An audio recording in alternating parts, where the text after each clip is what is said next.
Bago ako umalis, sinigurado ko muna na may makakain si nanay at si yaya. Nag-prepare lang nga pala ako ng munggo. Hinaluan ko lang yan siya ng pork. Hinati ko nga lang kahapon yung aking binili.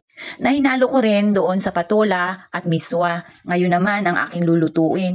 Munggo at sutanghon. O diba? Parang magkapatid na magkapatid ang dating. Ito talagang si nanay. Gusto pa rin talagang humaba ang buhay. Kaya pinrepare niya na ang sutanghon. Binabad niya na nga. Ang gusto ko nga lang sanang ilagay, ichicharon, pampaikli ng buhay. Ay hala, hinulog ko na nga rin po pala yan yung sibuyas at bawang. Inuna ko ang bawang, sinunod ko ang sibuyas. Kailangan alphabetically order.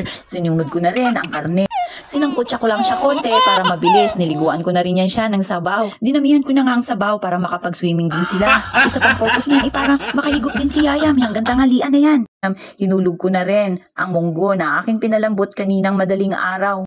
Alas 12 ng madaling araw, isinimulan ko na ngang lagain yan yung munggo. Charot guys, sarap pa ng tulog ko nun. Nilagay ko na nga rin po yan yung sutanghon na pinalambot ni nanay. Ginyunting ng maliliit na parang galit. Hinulog niya na nga rin po yan ang malunggay na galing doon sa kapitbahay. Alam niyo bang alas 5 ng madaling araw, inangunguha na si nanay ng malunggay ng kapitbahay. Bay, maaga pang nagkasala. Kung sa bagay, wala namang nakakakita kung hindi ako lang at ang CCTV na nakatutok kay nanay habang nangunguha ng malunggay. Patay. Ito na nga pala ang aming pinaghirapan ni nanay lutuin. Kita nyo naman, tingin pa lang, napapatakam ka na. So yummy yan!